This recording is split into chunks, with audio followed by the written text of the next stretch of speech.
Hello दोस्तों, मेरा नाम अभिषेक है। आज इस वीडियो में आपसे बात करने वाला हूं सन 1878 के भारतीय प्रेस वर्नाकुलर एक्ट के बारे में। देखिएगा दोस्तों, मैं इन ब्रीफ आपको एक रूपरेखा देना चाहूँगा। होता ये है कि 1857 की क्रांति होती है। देन उसके बाद जो यहाँ का पूरा राज्य है, भारतीय का जो राज्य है ईस्ट इंडिया कंपनी का, ये सीधा हैंड में चला जाता है ब्रिटिशर्स के। वहाँ की सांसद डायरेक्ट अब कंट्रोल कर रही होती है। तब होता क्या है? अब होता ये है कि अब डायरेक्टली, पहले अप्रत्यक्ष रूप से ऐसा था, लेकिन अब डायरेक्ट ब्रिटिश की सांसद, जो ब्रिटेन की सांसद है, वहाँ पे जो पार्टी रहती है वो अपने हिसाब से यहाँ पे रूल स्थापित करती है। तो जब जब वहाँ पे लिबरल पार्टी रही है तो भारतीयों के लिए सही कुछ रहा है।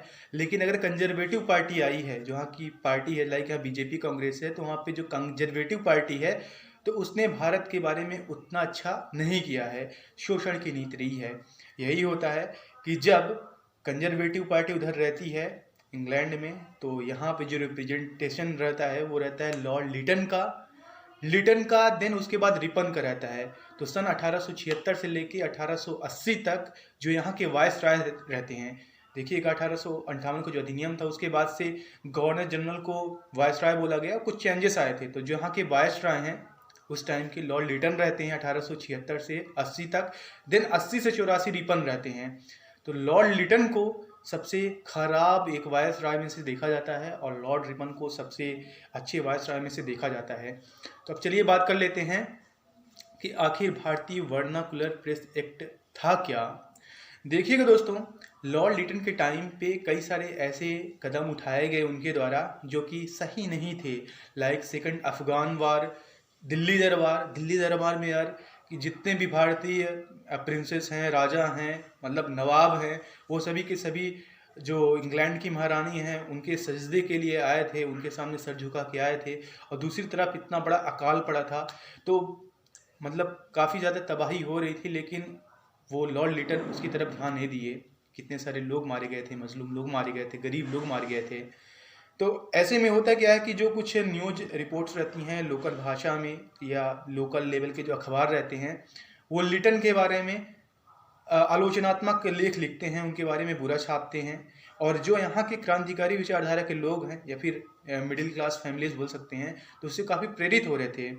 तो उनको अगेंस्ट एक खतरा नज़र आ रहा था लॉर्ड लिटन को, कि कहीं ना कहीं उनके खिलाफ ये सब हो रहा है, उनके खिलाफ कैसे कोई आलोचनात्मक लेख लिखा जा रहा है। एंड लोगों में जो उनके प्रति दुर्भावना है, सद्भावना आप इंडियन कॉन्स्टिट्यूशन में बोलेंगे, लेकिन उनके प्रति वो दुर्भावना थी, तो वैसा एक घर करता जा रहा है, विचार होता जा रहा है। तो उन्होंने फैसला लिया कि अंग्रेजी के अलावा, अंग्रेजी कोई ज़्यादा जानता नहीं था हम इंडियंस, तो ये था कि जितनी लोकल भाषाओं में लेख लिखते हैं या फिर जितने भी खबरें छपती हैं वो सभी सेंसर्ड होंगी। उनको प्रतिबंधित कर दिया गया था, उसमें कुछ शर्तें लगा दी गई थी।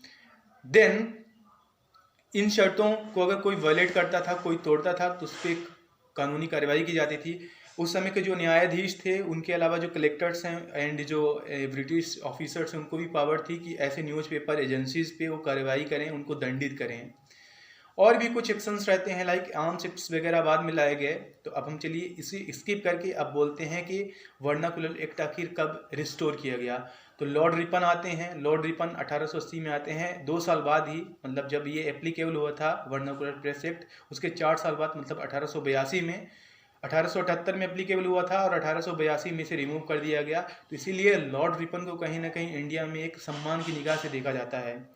तो बाय द वे, जो वर्नाकुलर का मतलब होता है वो होता है लोकल भाषा, और लोकल भाषा में छपने वाला कोई भी अगर अखबार है उसको इन्होंने बैन किया था, प्रतिबंधित किया था।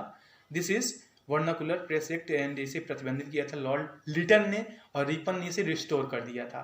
तो काफ़ी इजी सा कॉन्सेप्ट है, लेकिन इसका जो इम्पैक्ट है वो बहुत बड़ा रहा है। तो अब आगे आने वाली वीडियोज़ में मैं आपके सामने हिस्ट्री के या फिर भारतीय इतिहास के हर एक पहलू को काफ़ी नज़दीकी के साथ रखूँगा। दोस्तों, आप इसे काफ़ी एंजॉय करेंगे, काफ़ी मज़ा आने वाला है। आप हम साथ बने रहिएगा। धन्यवाद।